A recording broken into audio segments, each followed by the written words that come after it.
consultants. Nirav Shah, the Director of Fame Advisory, but we should mention that Nirav has just released a book, the very first one that has been legislated and approved. It is The Taxman's Law and Practice Relating to the UAE, which really has been a fantastic achievement. Congratulations. Girish Shand, yeah, a round of applause. Yes, thank you. Challenge for businesses in the UAE with the introduction of corporate tax. We've heard a lot of great speakers today that have gone into detail, but what's the one challenge that's affecting business? In fact, my view is a little slightly different. Okay. And it dovetails from your first question. Corporate tax is going to help companies grow and prosper in UAE. It's not something that you'll take as a challenge. It's just something that you can use it more for your planning perspective. And at 9%, the rate is so attractive. It's lowest, among the lowest in the world. At 9%, you are becoming a compliant economy. A lot of unwanted businesses and unwanted practices which we are used to see in UAE will stop. And therefore, it will make UAE's perception of doing business and doing rightful business is going to grow up much better.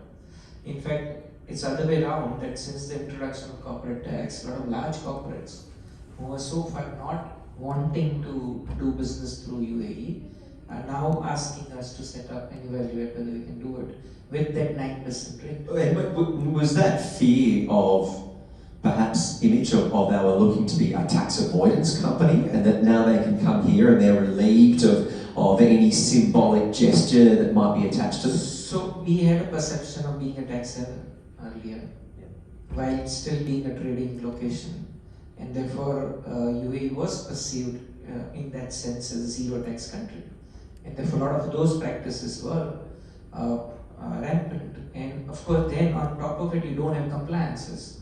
So people were not disciplined about even their books, even their transactions, and even reporting. So things were being taken very, very lightly. Now with this at least basic thing in place, it attracts a lot of other people to do business on a more proper basis and grow that forward from here. And that's what is going to be more attractive for UAE. Yeah, keeps people accountable, and also it for years. It's not just now. But if you look at international tax as a whole, the highest amount of litigation in international tax is around only two subjects: transfer pricing and permanent establishment. Both are very subjective and therefore prone to litigation.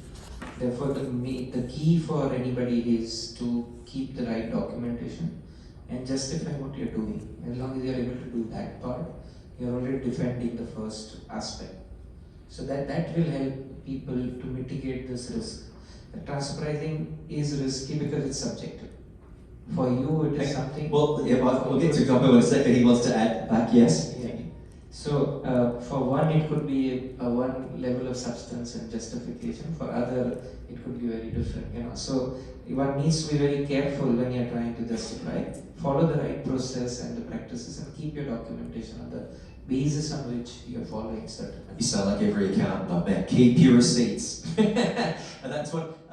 Sir, foundation is the solution for intragenerational wealth transfer as far as UAE is concerned. And even from a corporate tax point of view, foundation has an option to be taxed as an individual. And therefore it is on the same footing as an individual will be taxed under the corporate tax law.